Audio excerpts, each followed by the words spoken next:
Welcome to steno series. यहाँ आपको 80 शब्द प्रति मिनट के हिंदी डिटेक्शन बोले जाते हैं, जो आपके आने वाले exams UP triple S C steno 333 और 1224 के लिए बहुत ही महत्वपूर्ण है। डिटेक्शन पाने के लिए हमारे चैनल को सब्सक्राइब करिए। डिटेक्शन अच्छी लगे तो उसे लाइक करिए, और अगर आपका कोई सुझाव है तो हमें कमेंट बॉक्स में ज़रूर बताएं, हम उस पर ज़रूर अमल करेंगे। डिटेक्शन स्टार्ट होगा 5 सेकंड बाद। स्टार्ट। यह बहुत दुखद और शर्मनाक है कि सड़कों पर नाबालिग वाहन चालकों का आतंक कम होने का नाम नहीं ले रहा है।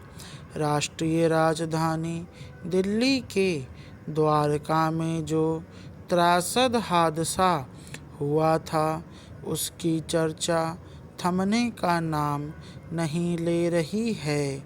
23 वर्षीय साहिल धनेसरा की मौत केवल उनकी बिलखती माता के लिए ही नहीं, बल्कि समाज के लिए चिंता की बात है। ऐसा क्यों होता है कि अभिभावक अपने नाबालिग बच्चों को वाहन थमा देते हैं? वैसे ऐसे मामलों में दोषी नाबालिग के लिए ही नहीं, उनके अभिभावक के लिए भी सजा तय है।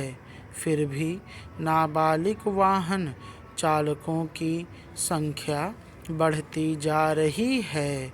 इसके लिए कितने अभिभावकों को जेल हुई है?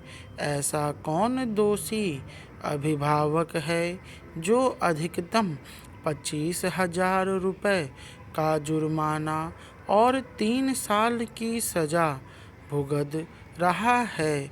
क्या कानून केवल दिखावे के लिए बनते हैं, और जब किसी अभिभावक को सज़ा देने की बात आती है तो व्यवस्था नरम पड़ जाती है?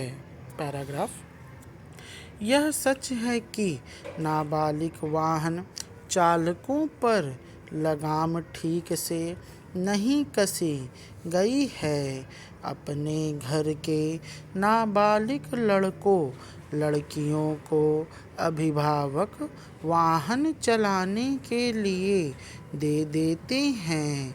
बीते अक्टूबर में ही दिल्ली में एक 16 वर्षीय लड़की ने कार चलाते हुए 64 वर्षीय बुजुर्ग की जान ले ली थी।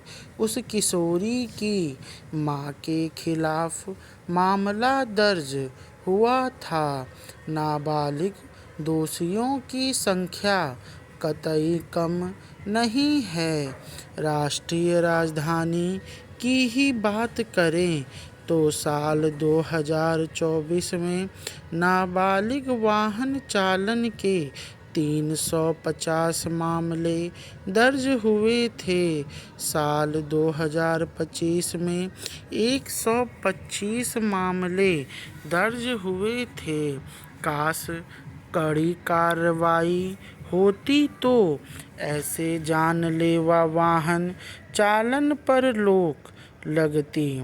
इसी साल अब तक दिल्ली में ऐसे मामलों की संख्या 10 के करीब पहुंच गई है। यहाँ यह ध्यान देने की बात है कि ये केवल दर्ज मामले हैं। कानून से खिलवाड़ की वास्तविक शिकायतों की संख्या तो कई गुना ज़्यादा होगी। आमतौर नाबालिगों को तभी पकड़ा जाता है जब सड़क पर उनकी गंभीर गलती सामने आती है, अन्यथा दिन बड़ी संख्या में नाबालिगों को बगैर लाइसेंस के वाहन चलाकर स्कूल आते जाते देखा जा सकता है। न अभिभावक को ज़्यादा चिंता है और न शिक्षकों को।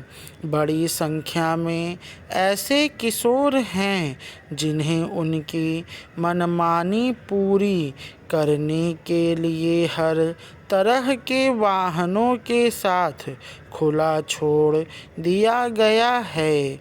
आज सबसे बड़ी ज़रूरत यही है कि कानून को पूरी कड़ाई से लागू किया जाए।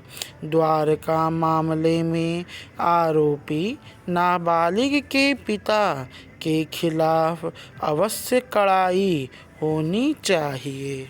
स्टॉप। डिटेक्शन अच्छा लगे तो उसे ज़रूर लाइक करें। धन्यवाद।